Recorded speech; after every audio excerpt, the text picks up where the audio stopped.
Judging from the structure here, the project is a huge undertaking. The sages really saw the god creation plan as their ultimate goal. But this place doesn't look like it could have been constructed by the Academia alone. The Fatui under the Doctor sure didn't hold back. They provided a lot of technological support.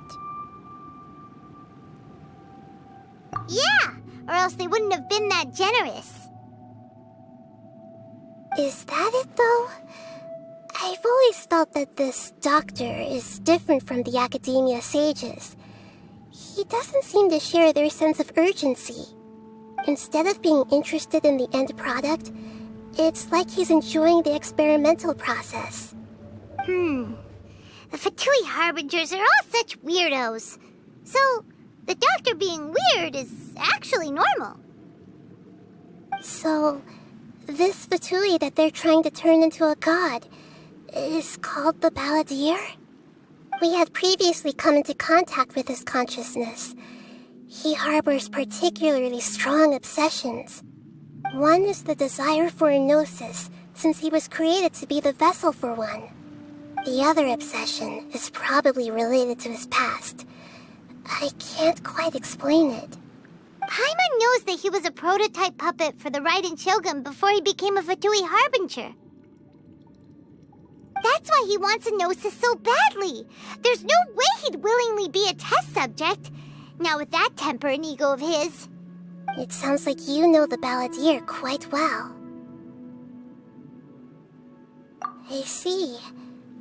Tell me more about him and what he's like.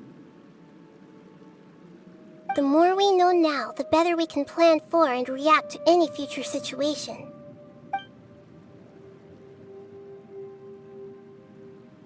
Ah, I see. How fascinating. Alright, time to go. Let's get through here and meet him in person.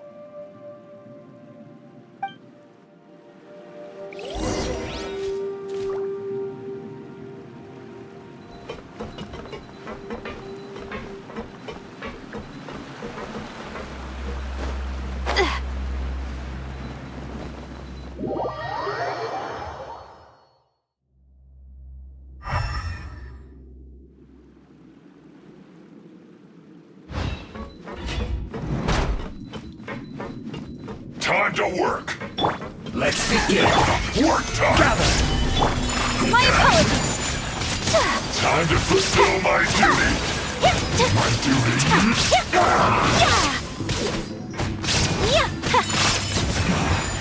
This isn't good.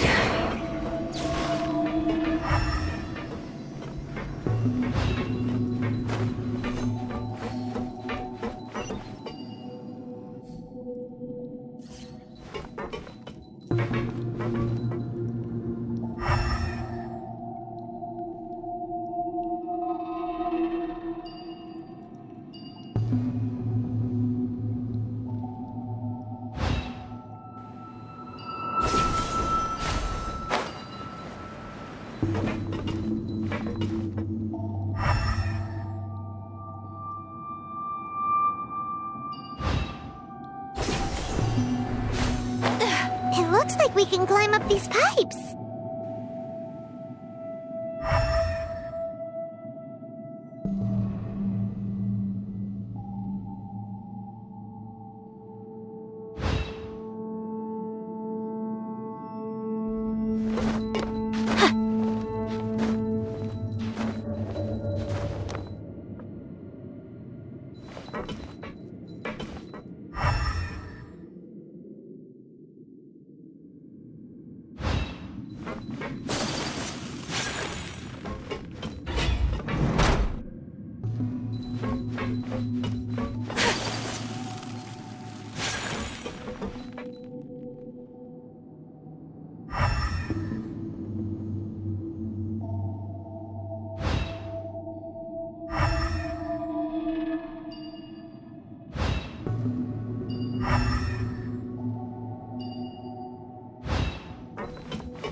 on the ground seems all messed up.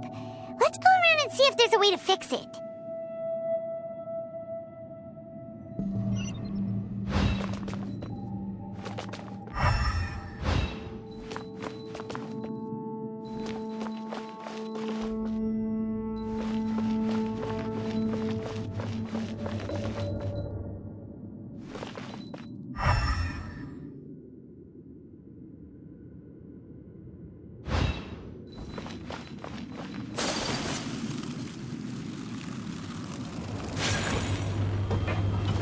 Seems to have stopped. Let's continue.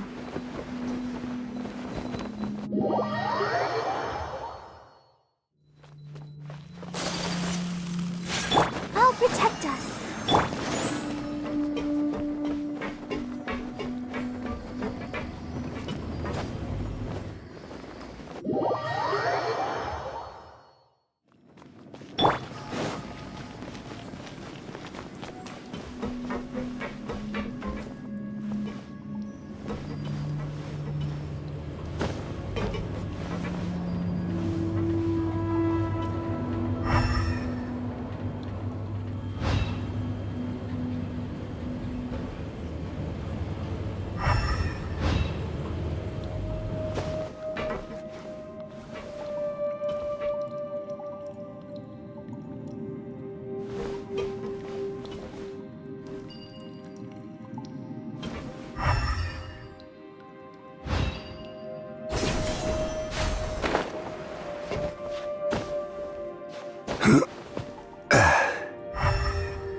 Illusion shot! Take flight! I will end you. And this quickly! I slipped up. This isn't good.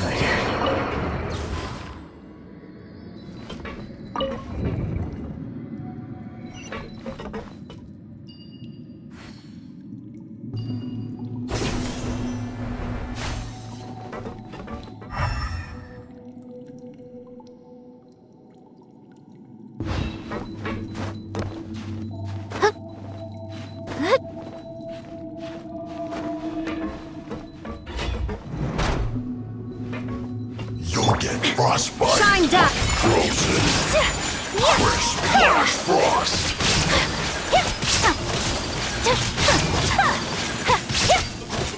Time. Whirling snow. Inazuma shines eternal.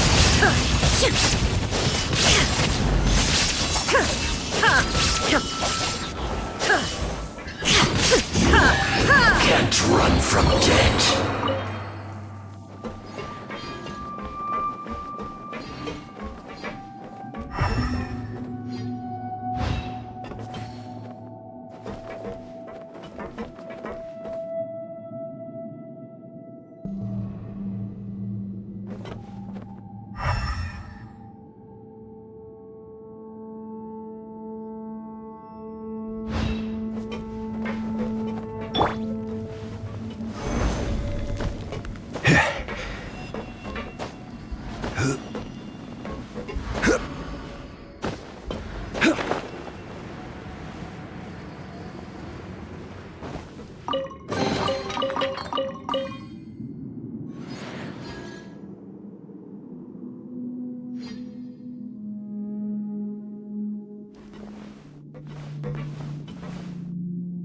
Right!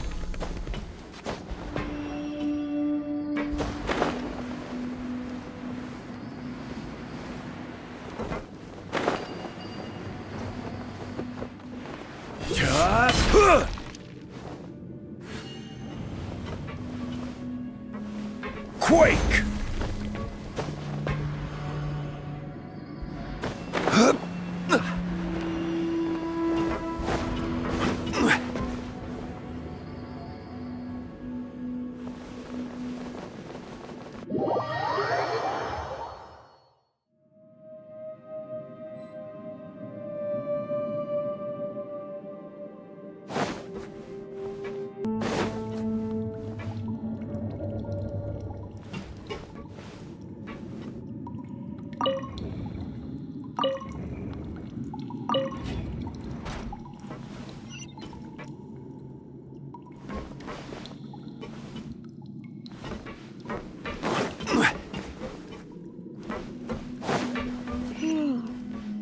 is stuck.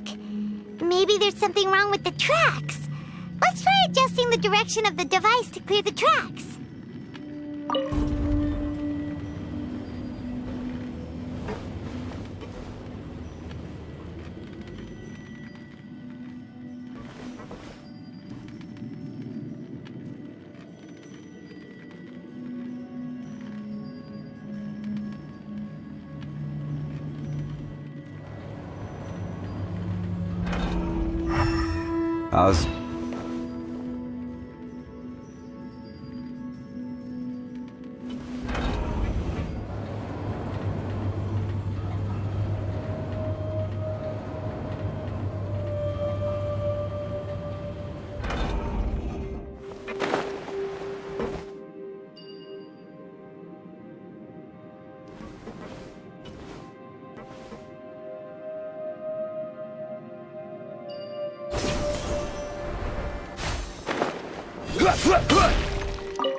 I'll put you on. Have a load of this.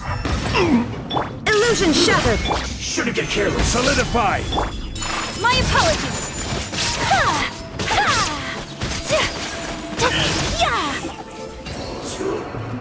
Look.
No escape! No more words. Is trouble.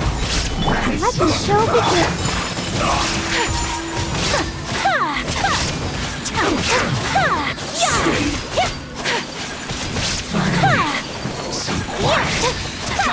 This is order. Torn to oblivion! Don't be a killjoy. We've only just begun. Take flight!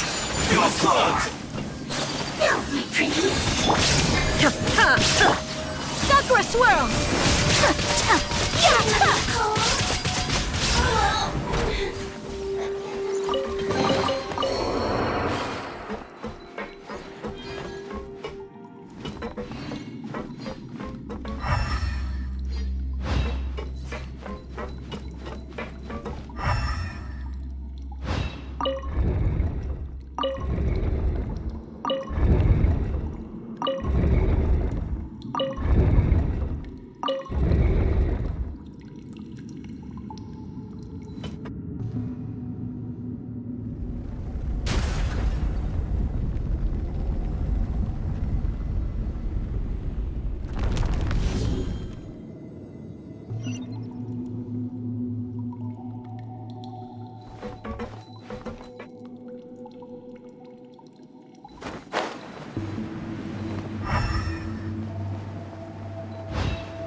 its operational status, we must prepare for the worst. The god they wanted to create is likely close to completion or already completed. Oh no, what should we do? Paimon can't imagine how hard it would be to fight against a Fatui Harbinger with a Gnosis. Are you nervous, Paimon? If you really want to know, of course Paimon's nervous. Aren't you too, Nahida? Yes, I am. This is probably the first time I faced with a calamity of this degree since my birth. I feel not just nervous, but curious as well. Curious? Curious about what? Curious about our fate. To me, everything we perceive in this world, everything we learn, and everything that happens to us is considered knowledge. And if it's a form of knowledge, then it can be understood. However, only fate is about that which has yet to occur, so it has always drawn my curiosity. So to me, fate is the ultimate knowledge. That's also why I love observing humans and all the things that happen to them. It all brings me great satisfaction. And now, at long last, I'm not just an observer anymore. I will personally experience my own fate with you by my side. Isn't this such a wonderfully exciting thing? Ah, so that's what you mean. Paimon thinks she understands what you're feeling. Agreed. Okay, let's continue on. I can sense his aura from here.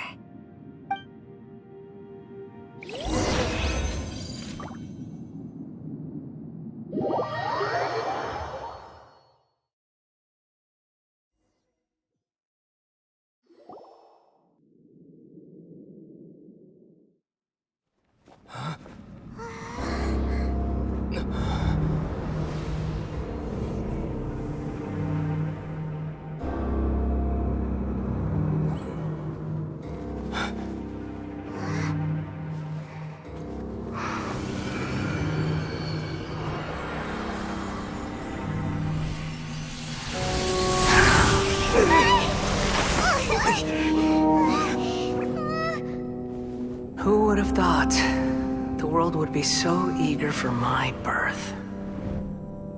I remember you, Booer, the god of wisdom, and standing beside you, the Traveller. Is he all-knowing and powerful now like Greater Lord Rukkhadevata? No, I can't feel the same kind of divinity I felt from the Greater Lord. It seems that the sages didn't get the chance to infuse the divine knowledge capsules into him. But even still, he has undoubtedly become a true god now. So we're too late?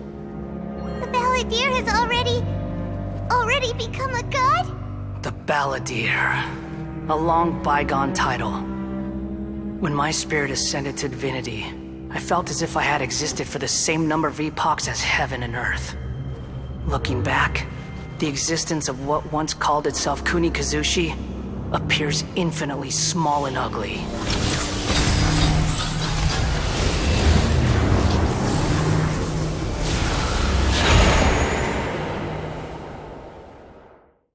This imposing aura, it really feels like the gods!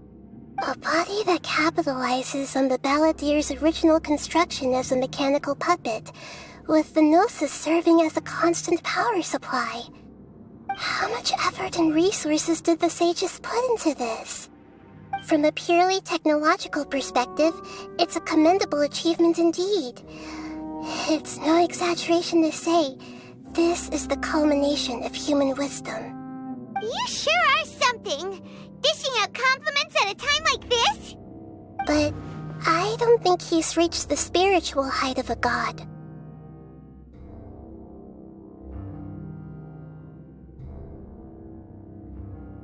Strife is engraved upon every god and every gnosis brought forth into this world. Can you feel it? The exhilaration of such power, and the thrill of anticipation for our contention. Nahida wouldn't feel the same thing thinks it's you!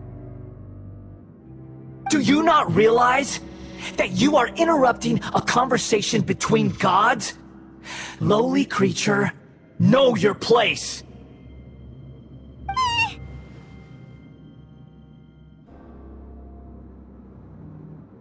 The strife engraved upon a gnosis. You're talking about the Archon War.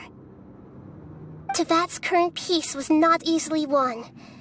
I didn't personally participate in the Archon War, but the way I see it, all those losses were meaningless, driven by the demands of the laws. There's no point in bringing it up again.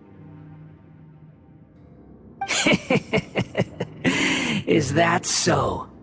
Yet I am deeply disappointed that I was never allowed the fortuity to personally participate in the Archon War.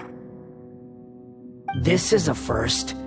Encountering a god in this world who does not crave power.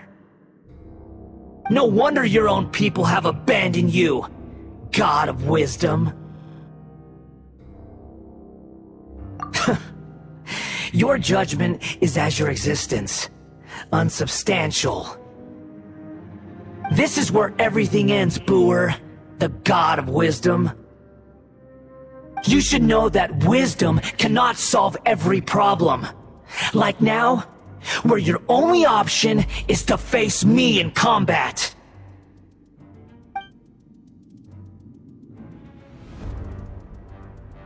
Come! Let us reenact a scene of the Archon War. Come and inaugurate my birth as a god.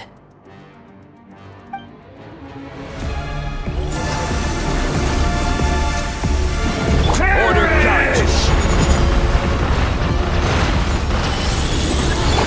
Illusion shattered! Inazuma shines eternal! Insignificant pest!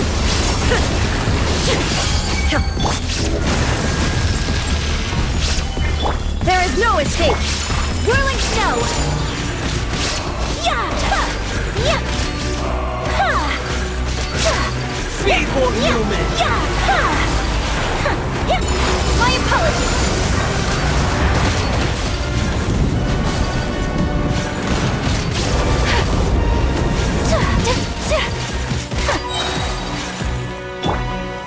Stabilize!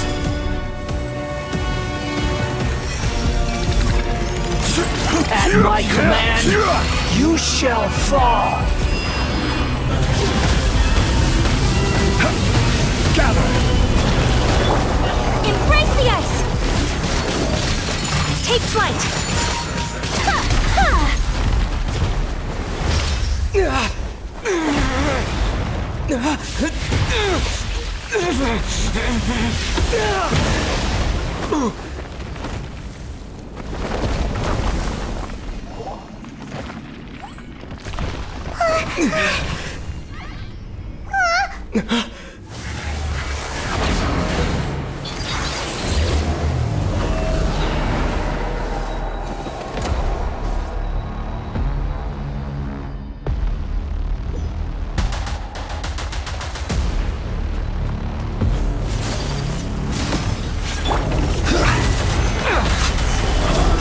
We'll have order!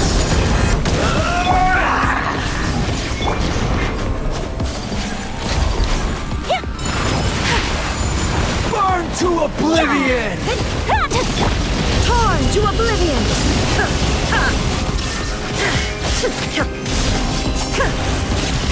Kneel! Solidify! Shine down! My apologies!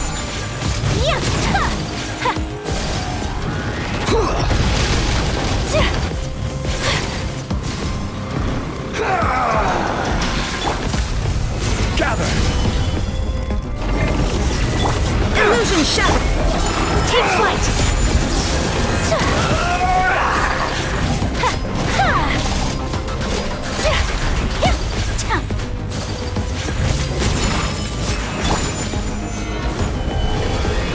Reality is pain!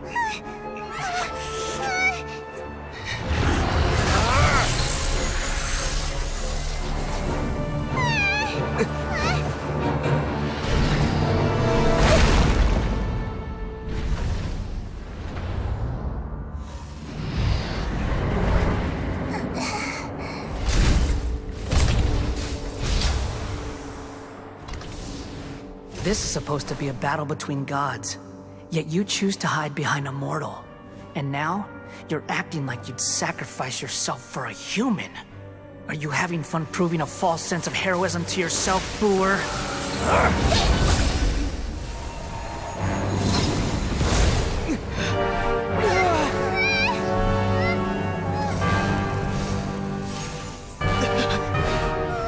The data collection is almost complete. Do you even know how many times you've tried to take my gnosis from me?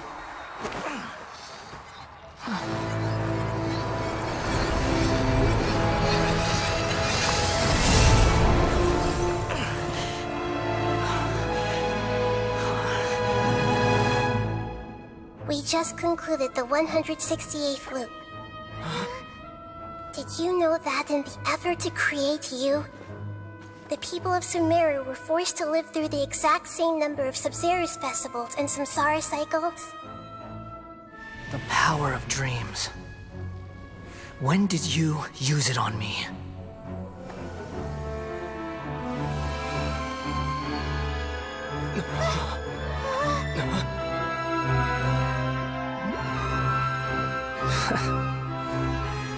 You can't even defeat me in a dream.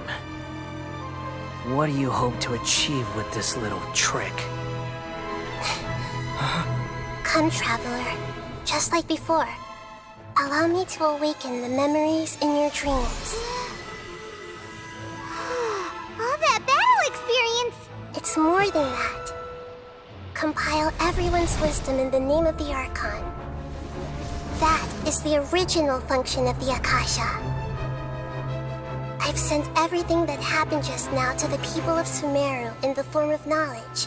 I've asked them to help you find a way to defeat the false god.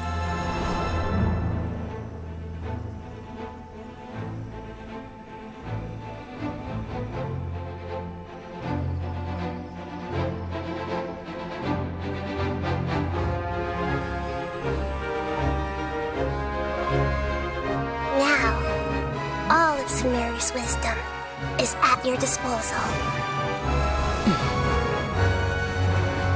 Meaningless tricks won't save you!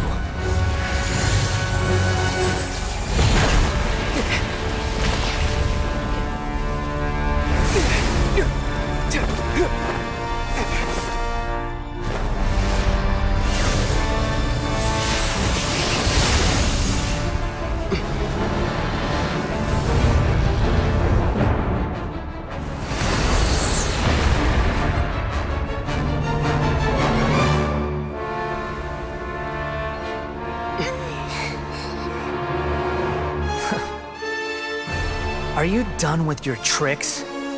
Can I finally take this as a real battle between gods? I'll leave this to you, the first sage of Booer.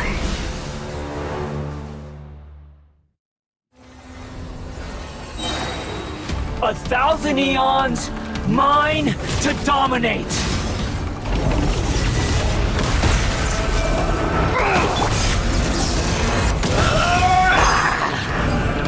Let the show begin.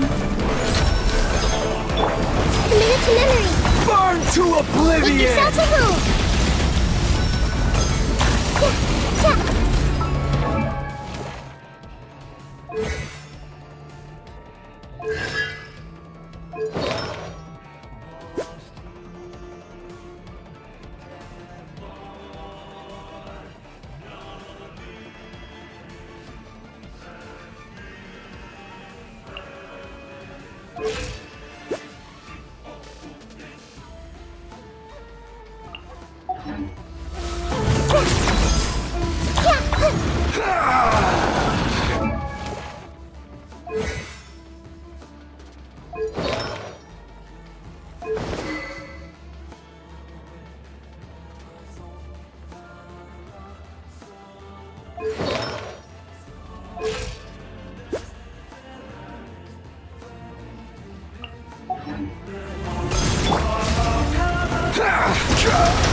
Nothing to fear. Solidify. Kneel! Let's dance. This way through the window.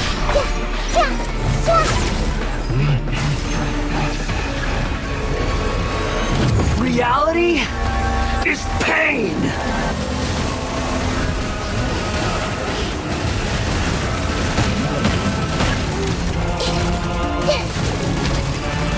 Order guide you. Good riddance, cruel world.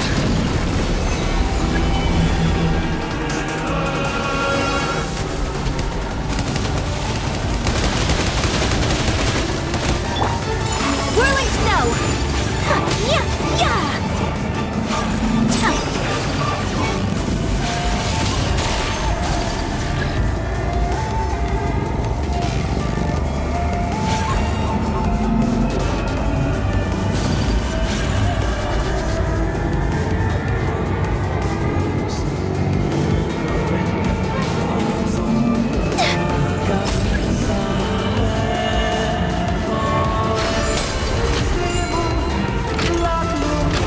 Your new god awakens! Now, your eyes have been opened.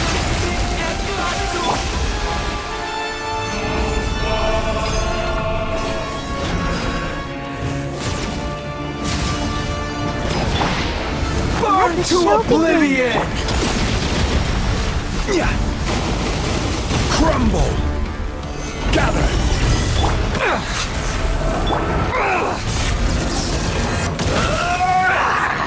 I see everything. Shine down!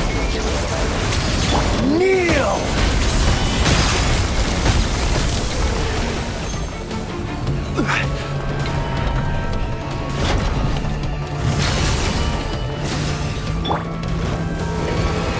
Reality Stabilize! is pain!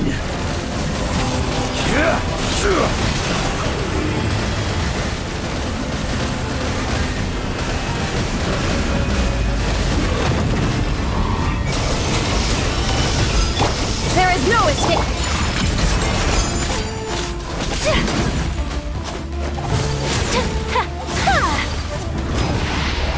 Burn to oblivion!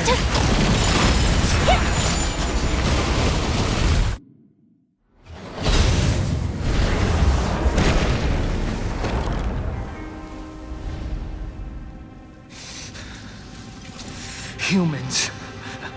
Filthy humans.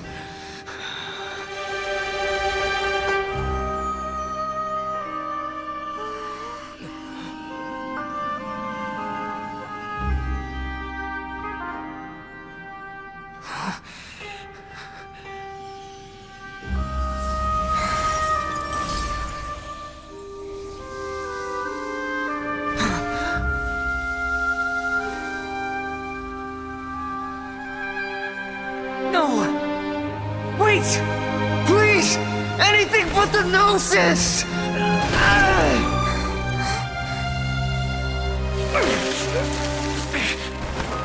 That's mine! Don't even try! I'll never go back!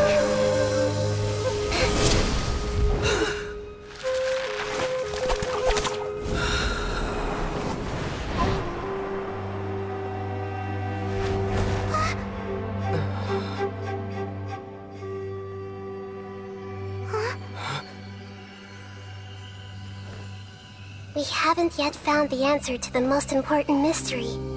Irminsul is still waiting to be saved. With the power of another Gnosis, we may now finally understand the last memory of Greater Lord Rukkhadevata.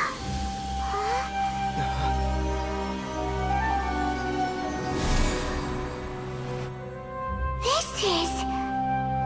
That's right. This is the last memory of my predecessor.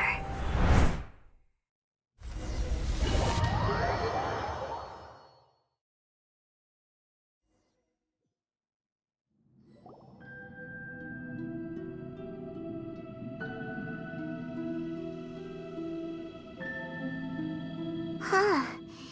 This sure seems very different from what Paimon imagined. Shouldn't Irminsul be in this realm of consciousness? Yes, that is our destination. But I didn't expect the remaining consciousness of Greater Lord Rukkhadevata to be as polluted as this.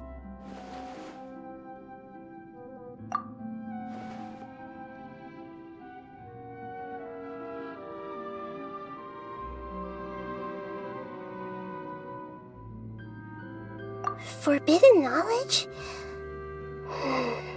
It seems you know about a concept that even I don't completely understand. Could you tell me what you know?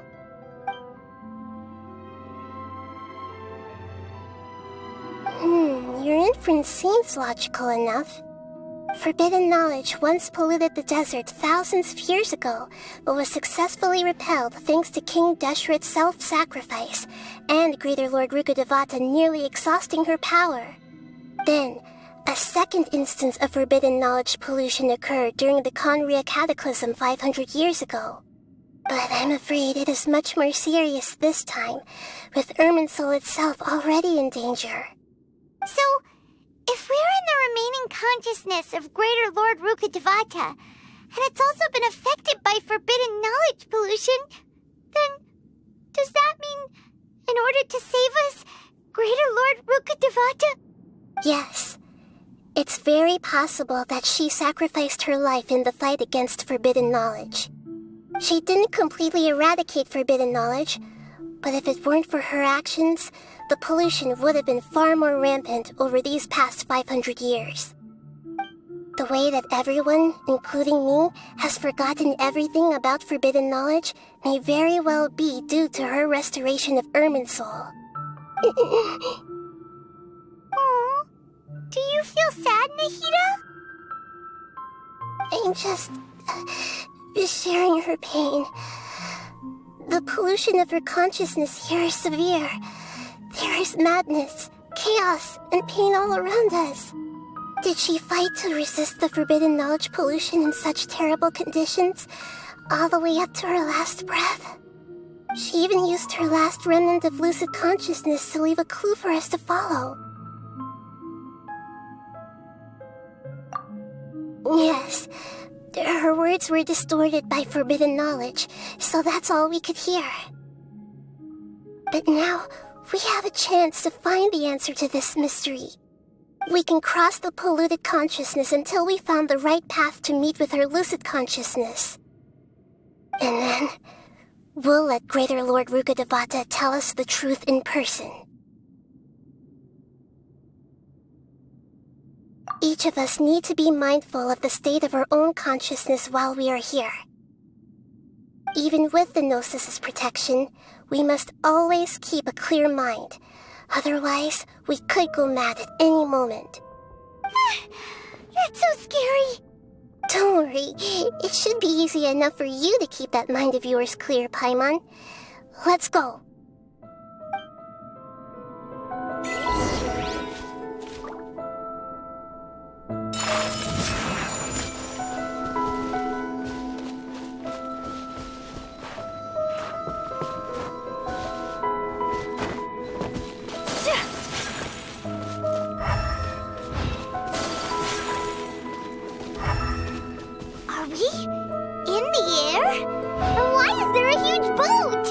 The boat of consciousness, which symbolizes reason here. Its course is the direction our consciousness is traveling towards. If we lose control over our consciousness, we will fall into madness.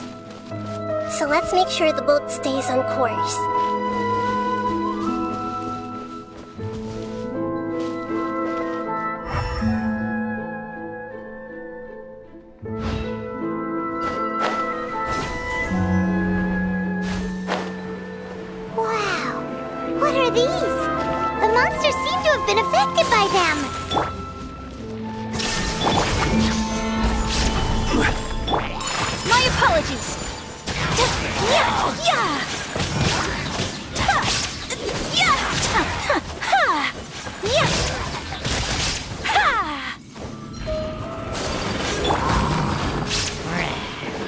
This is order.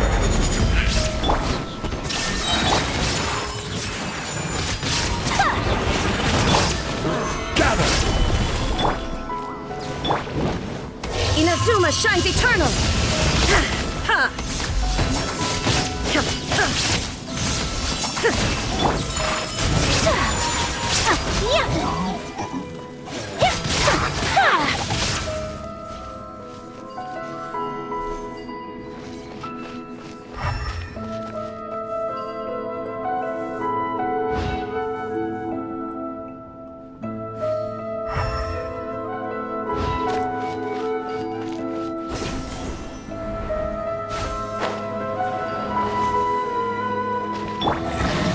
Stabilize! There is no escape! Sakura swirl! Let's dance!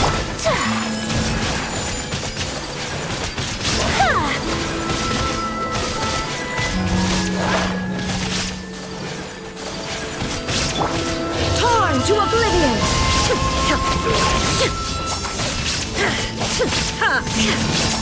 Look! A four-leaf sigil has appeared in the sky!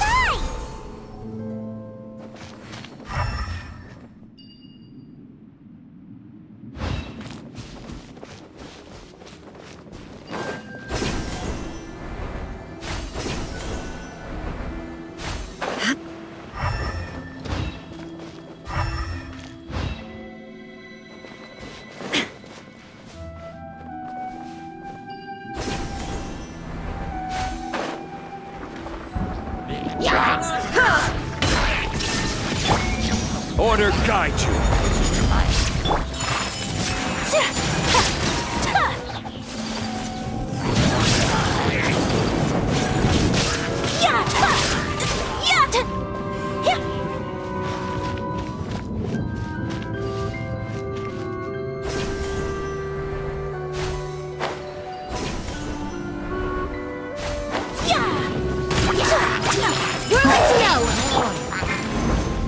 Shine down! Now you shall perish!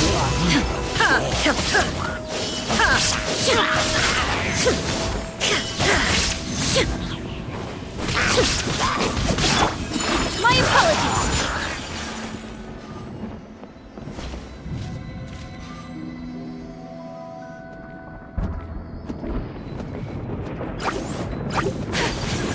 Take flight!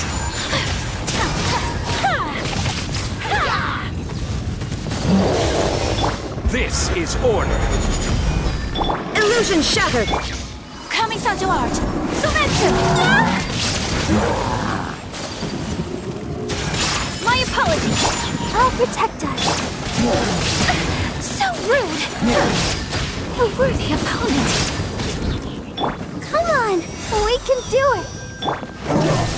Inazuma shines eternal! Order guide you. Solidify! Whirling snow!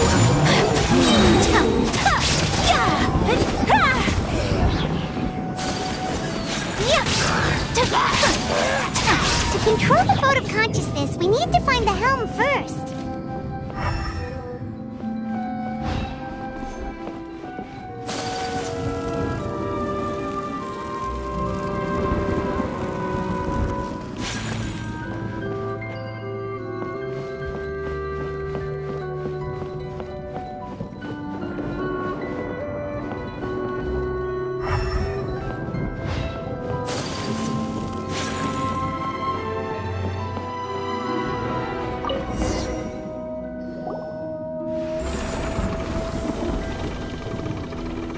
We changed direction.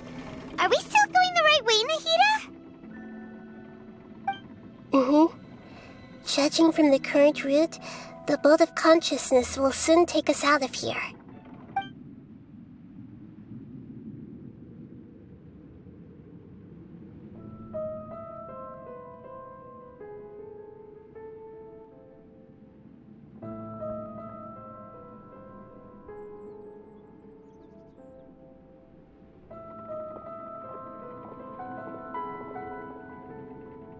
We'll be arriving at our destination soon. How are you feeling? Are your minds still intact? Huh? But everything's been completely normal for Paimon. Hopefully there won't be any more interruptions. This time, we should be able to meet Greater Lord Rukkhadevata. Are you saying you've never met Greater Lord Rukkhadevata before? No, it seems that my birth and her death took place at the same time. Otherwise, I think she would have given me a little more guidance, and I could have done a better job. Hey, you've done a great job, Nahida. Let's get out of this creepy place and go meet her.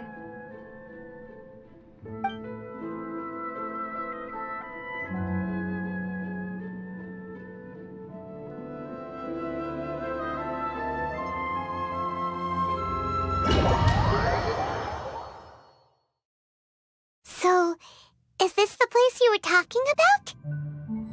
The base of Irminsul?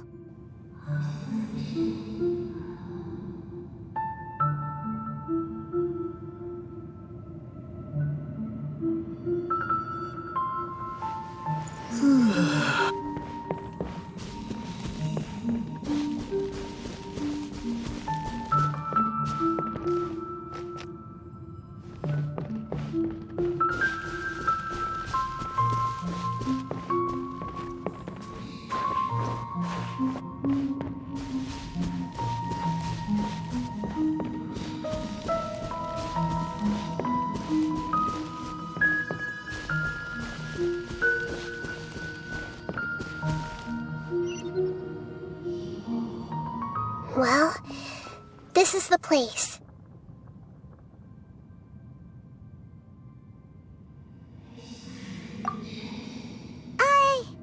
We're here to find Greater Lord Rukkhadevata, right?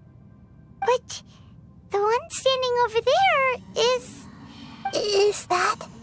me?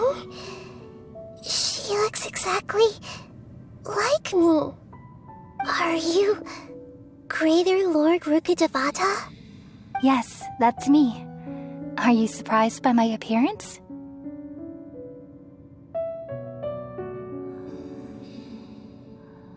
Irminsul and the surrounding lands have been reproduced here as they were years ago.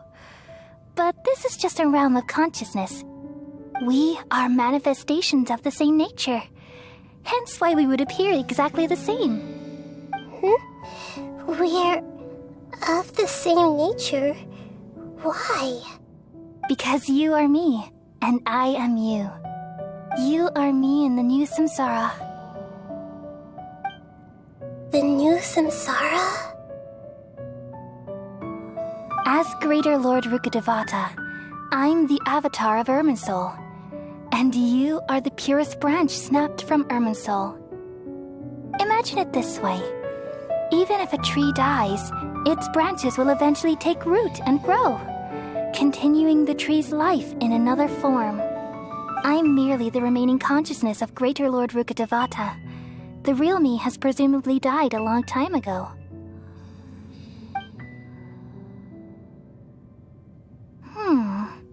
Judging from your appearance, I've probably been dead for 500 years. But you're finally here. My new self in the samsara.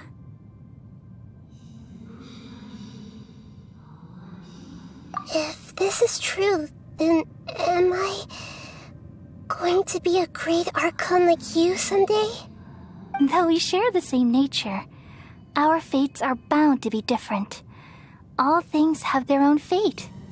When a branch grows into a mature tree, it won't be the same as the original tree.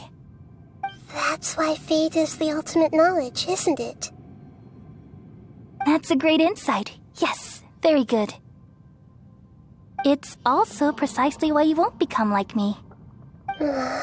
Really? But perhaps you may become an even greater Archon than I.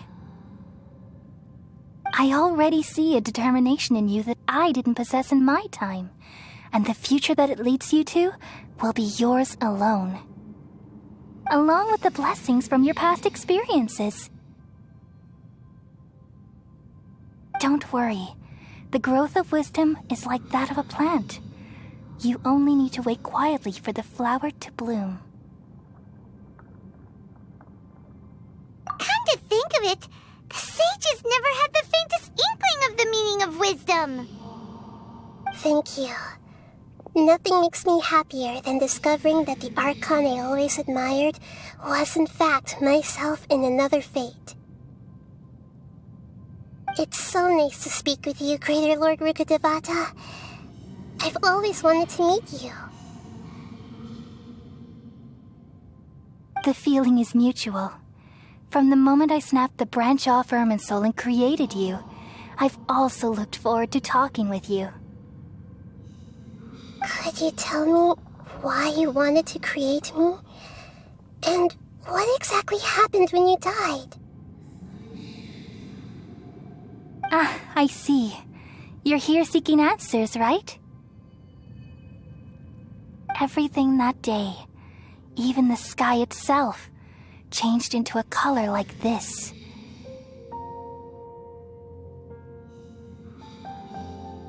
At that time, the seven were all summoned to the nation of Conria. Except for me.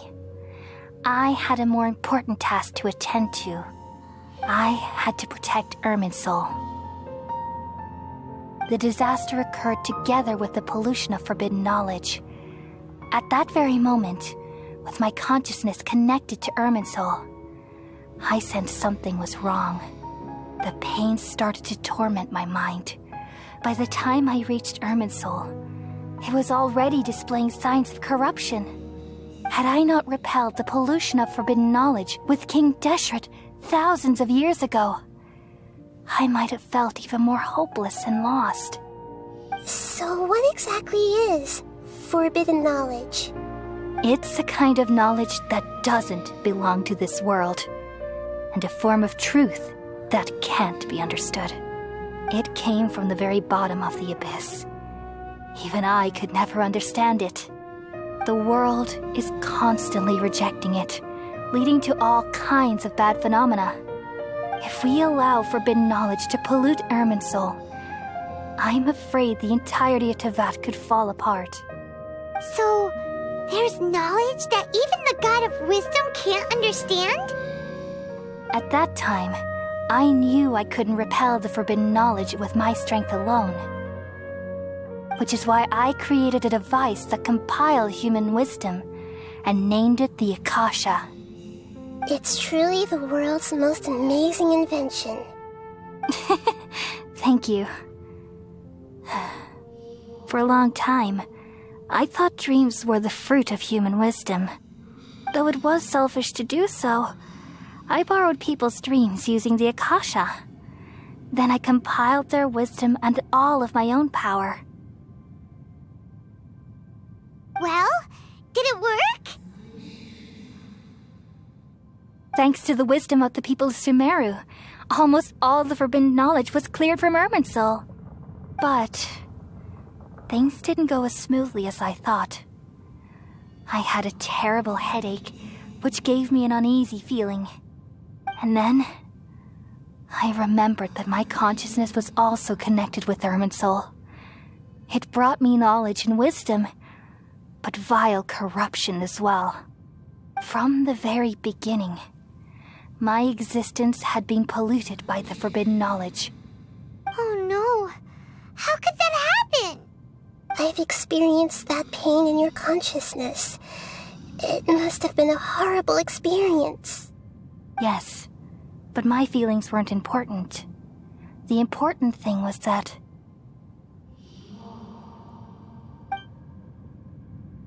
even if I died, my existence and everything related to me would continue to exist in Irminsul as memories and knowledge, meaning that the forbidden knowledge couldn't ever be permanently eradicated. And there's no way for me to eliminate myself. It would be a sort of paradox. So, I took the purest branch of Irminsul as my incarnation in the next samsara, and left a trail of clues, all in hopes that you would come here and remove me and my pollution from Irminsul forever. Wait, no, I can't.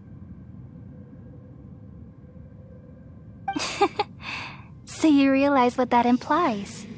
You are very smart indeed. Ermin's soul has all the knowledge and memories of this world. And as you've realized just now, removing me from Ermin's soul means I essentially will never have existed in this world.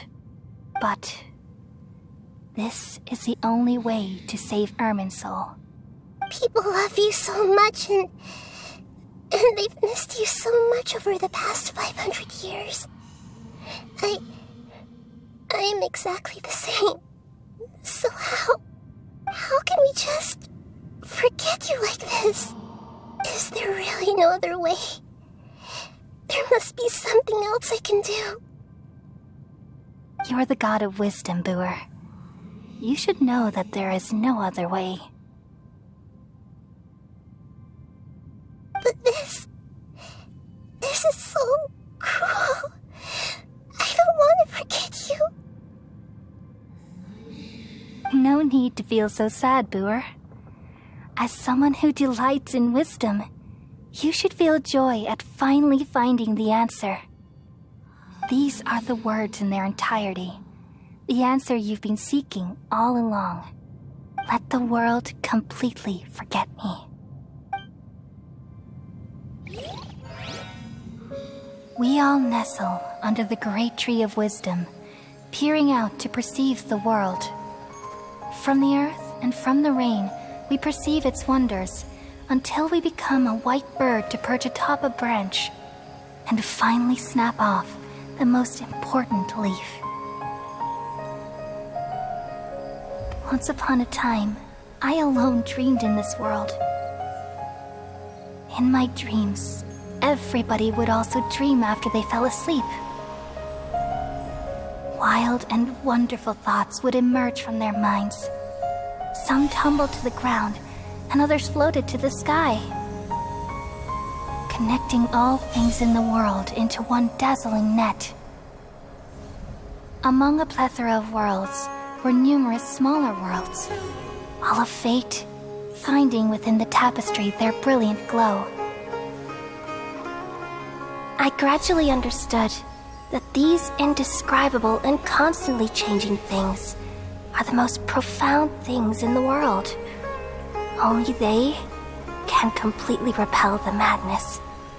Only dreams can awaken consciousness from the deepest darkness.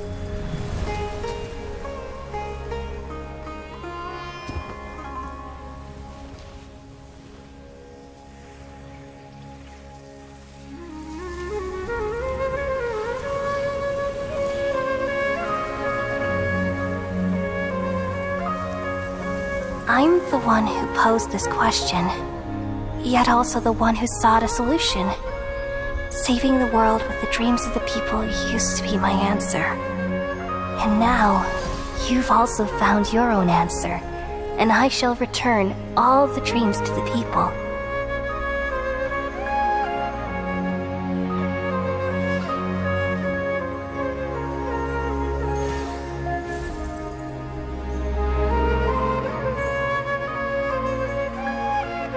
Goodbye, people of Sumeru. May you be blessed tonight with the sweetest of dreams.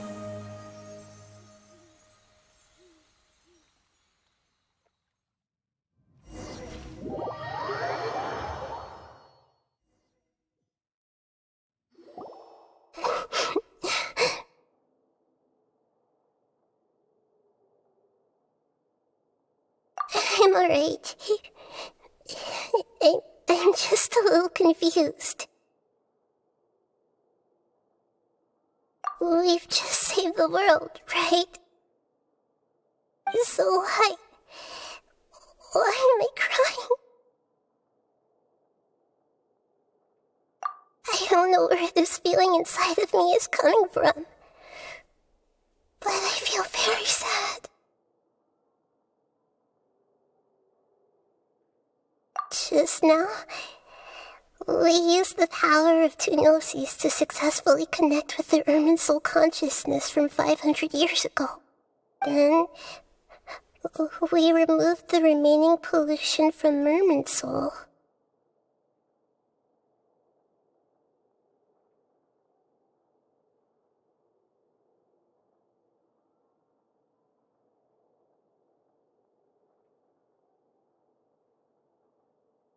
Yeah, what's wrong? Weren't you there just now?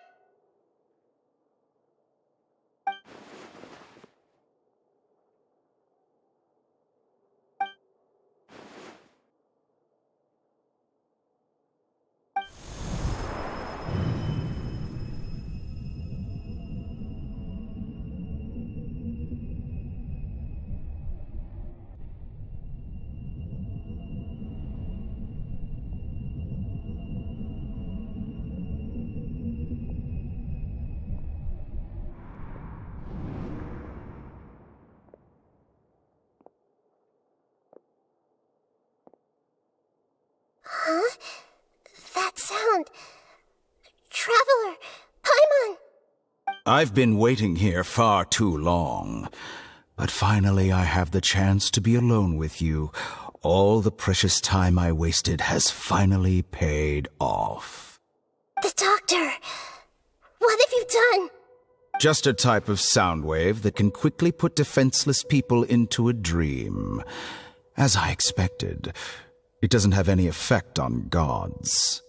This is the only thing of interest I found among the sage's research.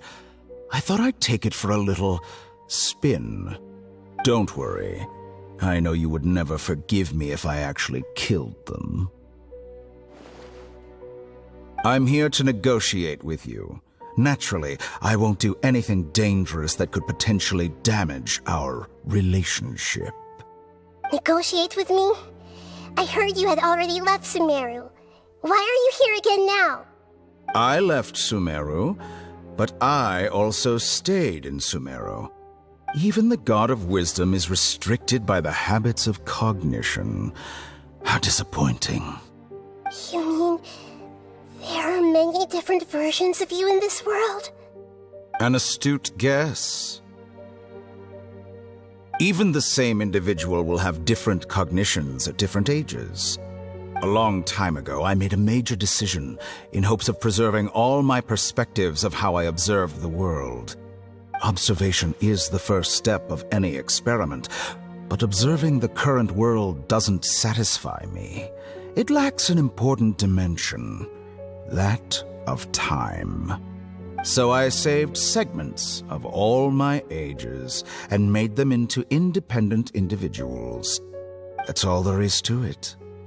Indulge me. How does the God of Wisdom find my method of seeking knowledge? It's an insult to the very concept of life. Life inherently has many rules and restrictions, each with its own significance and reason to exist. They can't be broken on a whim. Good. Amazing, even.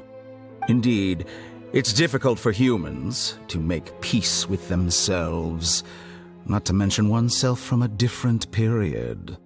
Since you were in the academia, why wait until now to show up? You could very well have stopped us and helped that fake god. Simple. Let me ask you this.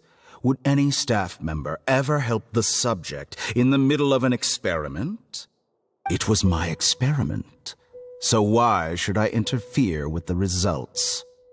The academia saw the plan to create a god as their ultimate goal, yet you only saw it as an ordinary experiment. You really are crazy. If the experiment succeeded, you would have had a new god on your hands. How would you have faced your own god then? Would you still take the same stance? Would you still hold the same view of yourself? I'm first and foremost a scholar. These results should be left to the judgment of the hypothetical me confronted with that outcome. But you're right. And that's exactly why I'm disappointed with the conclusion of this experiment.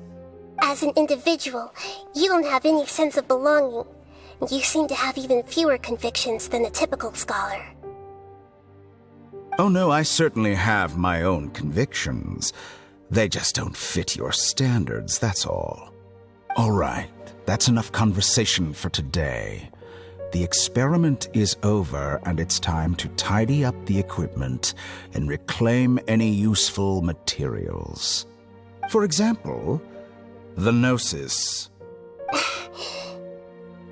Lesser Lord Kusanali, you're an intelligent Archon. I'm sure you understand the disparity in our combat abilities at this time. Besides, you have no way to use that electro-gnosis in battle. Didn't you say you were here to negotiate with me? Somehow, it's starting to seem like you intend to take it by force now. I'm merely stating a fact. After all, I'm also a scholar. Naturally, I hope to show proper respect and dignity to the God of Wisdom. Your hypocrisy is built on absolute confidence. I understand your scheme, but... what if I were to destroy the Gnosis now and awaken the heavenly principles? Awaken the heavenly principles? Do you think that's really possible? The heavenly principles have been silent for many years, but the Gnosis are symbols of their control over Teyvat and all the laws. Will the destruction of a Gnosis attract the attention of the heavenly principles? And if so, how do the Fatui plan to deal with the consequences? Do you dare to gamble such a possibility with me? Gamble? How surprising. I thought you would show evidence or use rigorous reasoning to prove your point. The word gamble is the last thing I expected to hear from the God of Wisdom. But this is a clever move. You must have seen through me when I first captured your consciousness. As a scholar, I respect all possibilities. This has always been my principle and is an essential trait as an experimenter. Indeed, I can't ignore this possibility. So tell me then, what are your conditions? This foreign Gnosis will only lead to disaster if it stays in Sumeru. But this electro-Gnosis is the prize I obtained after defeating one of your fellow Harbingers. Now, as the one who initiated this cascade of events, shouldn't you pay the corresponding price? Price? Interesting. What price would you have me pay? How about erasing all your other segments? So this is how you wish to restrict me, the most threatening opponent of the Nation of Wisdom. What you request of me is like plucking out the eyes I have placed in the dimension of time. Segments are extraordinarily difficult to make. They require extremely rare resources and enormous amounts of time and effort. Requiring me to destroy them all here and now. Bravo. A suitably wise decision on your part. Yes, how very interesting. Can I assume that you have long been wary of me? Among all the versions of me, this segment you see now is the most selfish. If it weren't me, your idea wouldn't have worked. What did you see when you were imprisoned? You were observing me, and that's how you know I've long grown tired of their doubts and endless arguments. Like you said, it's difficult to make peace with yourself. Being as smart as you are, have you managed to do that? I see. If you think all those versions of me are worth a gnosis, then deal. You sure didn't hesitate much.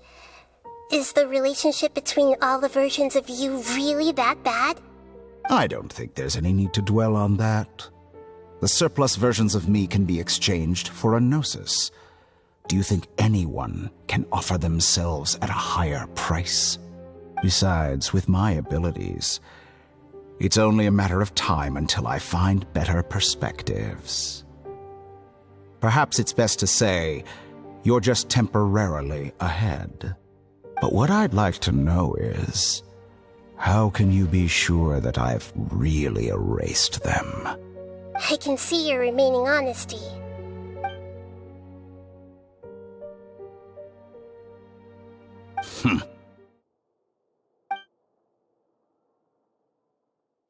What a ridiculous decision. You can't be serious. How could I have been so short-sighted? You think this is the end? Wait, I'll have You'll make Good this riddance. moment count. You will regret this. Well, have you confirmed that it's complete? Here, take it. The future of Sumeru City will be in my hands alone. I will shut down the Akasha and let curiosity and the thirst for knowledge drive the realm of academics once again. There won't be any further gaps for you to exploit. It truly pains me that my academic achievements have never been appreciated in my homeland. Of course, I have no interest in being rejected by this city for a third time. Another chess piece. And where is your dendronosis? Don't be greedy, Harbinger of Snezhnaya. No, this is a different transaction. If you intend to turn off the Akasha anyway, then there's no further use for the Gnosis of Sumeru, is there? Besides, isn't it the Archon's duty to deliver what's desired of the Seeker? Oh, judging from your expression, you don't seem to find the idea very agreeable. Then let's think of it this way. Since you're the god of wisdom, how about I exchange some knowledge with you? People exchanging knowledge with the god of wisdom is the stuff of legends. Yet here you wish to exchange knowledge for the god of wisdom's property. Arrogant as that is, it has piqued my interest.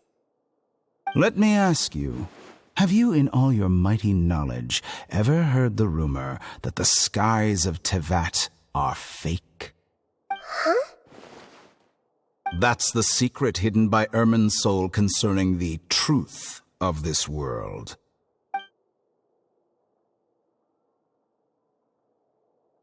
Once I finish telling you about this, it will be time for me to say goodbye. With negotiations, we've all gotten what we wanted. I'm very glad I got to meet you like this. Your arrogance may know no bounds, and convictions may mean nothing to you. But I'll still listen to what you have to say.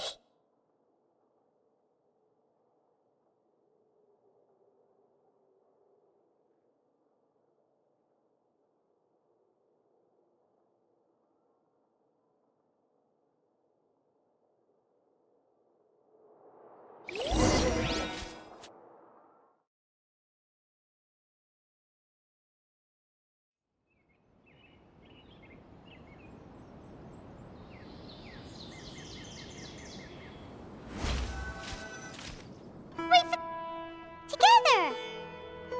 Okay. Wake him up.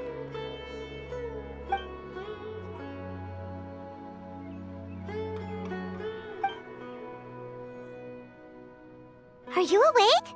Kali says it's time for breakfast. Come on, get up! Good morning! How are you feeling today? Good to hear. It looks like we've recovered pretty well.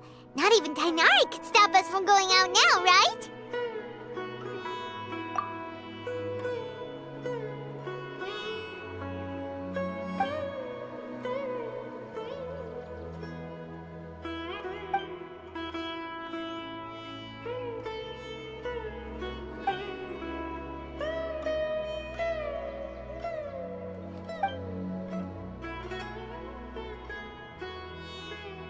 Come on, Traveler, let's go!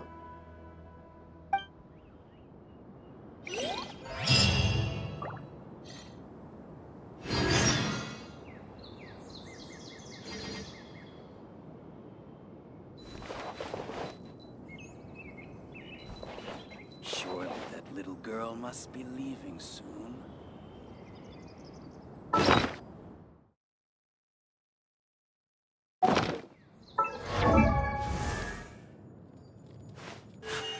A blade embraces its duty, as a jeweler cherishes their...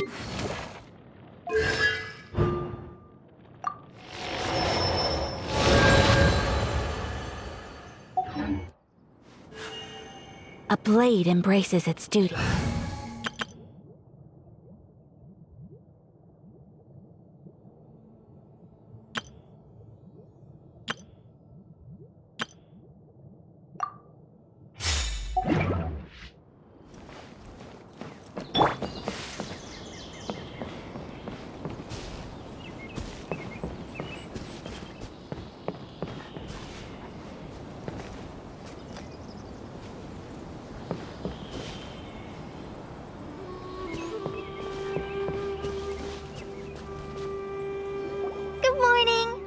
looks like you're awake. Yep. I prepared some breakfast today. Please have a taste. I hope you'll like it. It's nice to have you here so we can eat something yummy. Well, now that I've recovered from Elazar, I'm feeling better than ever. I can even prepare 4 or 5 meals a day now. And Paimon bets they're all delicious. Oh, by the way, someone brought a letter for you after you went to sleep last night. Nope. Paimon wanted to read the letter with you after you woke up, so Paimon didn't open it. Alright, let's read it now. Oh, it's from Milu. Ahem. We're going to hold a feast at the Grand Bazaar and celebrate Cyno's reinstatement as the General Mahamatra. As heroes of Sumeru, please be sure to attend. I'll wait for you. The date of the banquet is written on the back. It's in 2 days. Oh, I've also heard that you've become heroes here as well. That's amazing. Sometimes I'm really envious of strong and confident people like you. Oh, you're embarrassing me. Anyway, let's go to the Grand Bazaar to have a look. Oh, before you leave, be sure to inform Master Tighnari.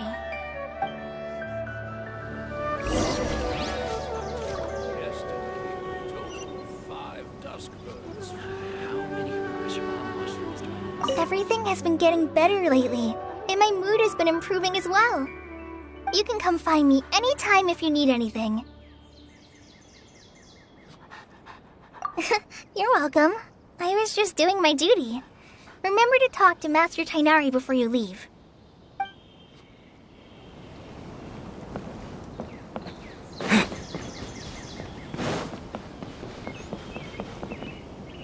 Only everyone would properly study the rainforest survival guide.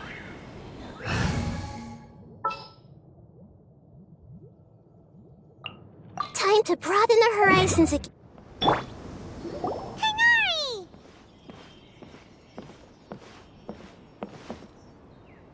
Good morning. How do you feel today? We feel much better. How about you? I'm recovering well. Thanks for asking. But from the looks of it, you seem to be already busy with work again. It's fine. I'm not that busy, really. The Elazar patients have recovered, as well as Hypatia. For now, I only need to tend to my Forest Watcher duties. It seems once Irminsul started getting better, everything else started to recover too. Yes, but there are still some residual effects. The withering is one example. Though it won't spread anymore, the existing zones won't just disappear. We forest rangers will still need to do the work. By the way, we have some good news. Cyno got his position back. This news is hardly new. He had already mentioned it to me before. Huh? You mean he was already here? Why didn't he come to say hi to us? He visited once, but he was afraid of disturbing you while you were resting. He just asked me a few questions and left. Then you probably already know all about the celebration feast. Celebration feast? No, I haven't heard anything about that. Huh? But didn't Nilu say in her letter that they would celebrate Cyno? He didn't tell you? Perhaps, or alternatively, he doesn't know about it either. Come to think of it, Cyno doesn't seem like the type who'd enjoy a celebration feast. You and Kale are both Cyno's close friends. Why don't you come to the feast with us? Kala has taken over some of my tasks these days. I don't think she'll have time for it. Not to mention me.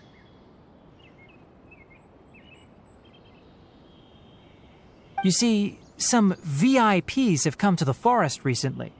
Huh? VIPs? Very important Paimons? Well, technically speaking, they are former VIPs. The sages involved in recent incidents have begun their training in the Avidya forest, and the people they had previously imprisoned have all been released. Huh? Yes, he's a little weak, but he isn't injured and his condition is stable. Lesser Lord Kusanali, in her boundless mercy, has decided to spare Azar and the other wrongdoers. Supposedly, they were ashamed of their shallow ideologies and have decided to dedicate the rest of their lives to cultivating wisdom in the Avidya forest. When they learned that Lesser Lord Kusanali had defeated the Balladeer and saved Irminsul, they were shocked at first, but also became happy, feeling that the sacred light guiding them on the path of discovering wisdom had begun to shine once again. As a result, work has increased for the forest rangers. That sounds really exhausting. There's nothing we can do, really. But that's another topic. Back to the matter at hand. Are you two planning to head out? Ah, right! We're here to request permission to head out. Would that be okay? You've recovered well. You may go, but be careful. Yay! Will do! Is there anything else you'd like to ask about? Ah, yes. Thanks for remembering her. She continued her training in the forest after she recovered. As a scholar, she never slacks off. A lot has happened lately. Kale and I have been busy, but don't worry, we'll take care of ourselves. As for Cyno's reinstatement, the more I think about it, the more I suspect that he just doesn't have a single clue about this feast. But this does remind me that Kale and I should find an opportunity to celebrate him as well. He has helped me a lot during this time. And you as well. Thank you. Take care.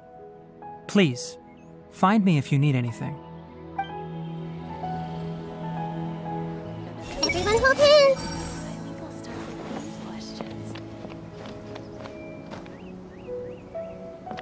I see everything! I need to get results to apply for research funding, but I can't get results without funding. What am I supposed to do? Everyone hold... Hopefully I'll meet a loaded scholar who will at least pay me enough for a drink.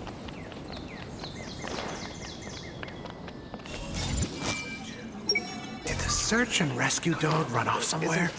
Is the trainee forest ranger doing okay in her job? Do we still have enough medicinal herbs in stock?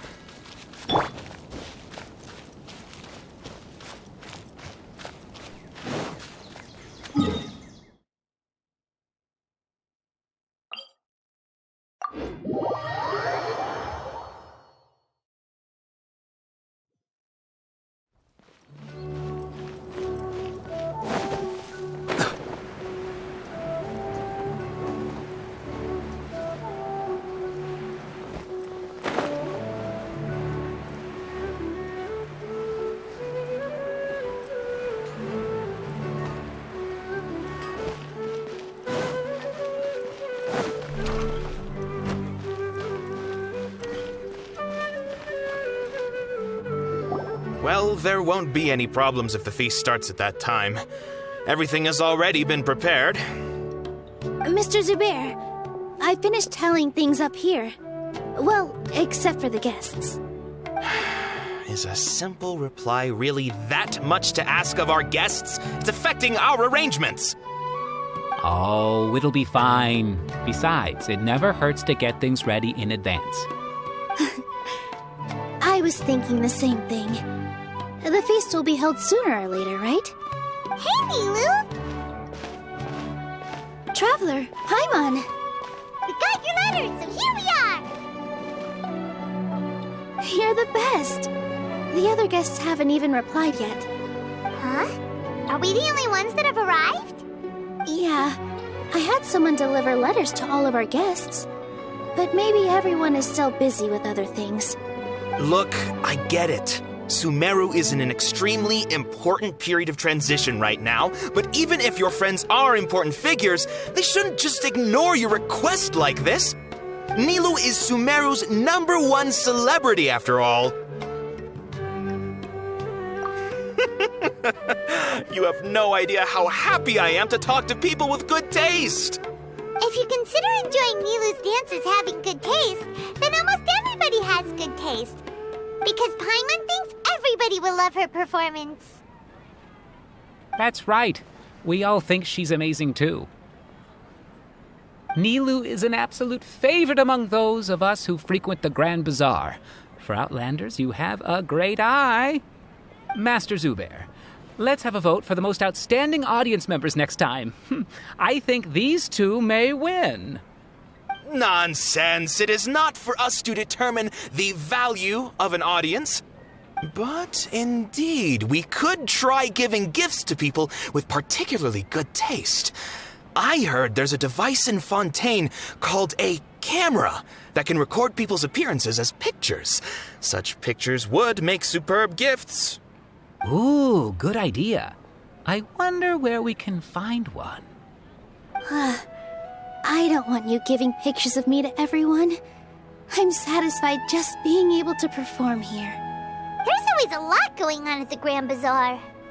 Yeah, and that's why I love it here. Traveller and Paimon, could you help confirm if the letters were actually delivered? If for some reason they didn't receive the letters, then please tell everyone that there will be a feast here. Yeah, we can also check out how everything in Sumeru is going now.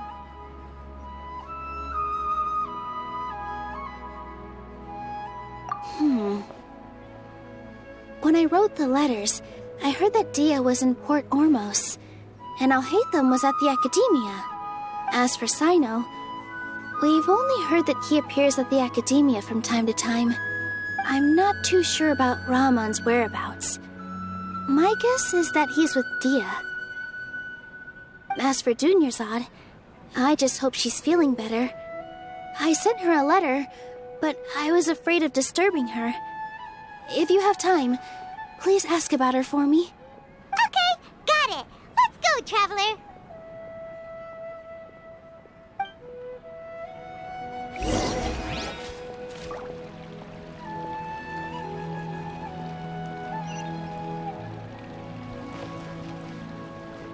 I'll go to the Adventurers Guild later and ask Ms. Catherine if she knows how to get one of those cameras. Yes, please do. I'm sure the audience would be thrilled at the chance of receiving commemorative gifts. It could be our special surprise that we prepare for everyone. I think it's an amazing idea. Who knows? If we take more pictures, they might even become the signature souvenir of the Grand Bazaar. And Nilou will become even more famous. Ha! It won't be long till people are fighting for front row at your performances. I've heard that this camera is not just something anyone can use as they please. It must be aimed properly, and subjects should pose for the best results. Oh, should we get ready then? Perhaps we should wear something a little more appropriate. No. I think we look absolutely fine. If anything, when we pose for this, clever invention, we should just be ourselves, You really think so? Dad, let me learn to dance. I'll go to the Adventurers Guild. Yes, please. It could be our... I think it's an... And Nilou... I've heard that this... Oh, No. You really think so? I'll go to the Adventurers Guild later. Yes, please. It could be our special... I think it's an amazing idea. And Nilou... I've heard that this... Oh, should we... No. You really think so?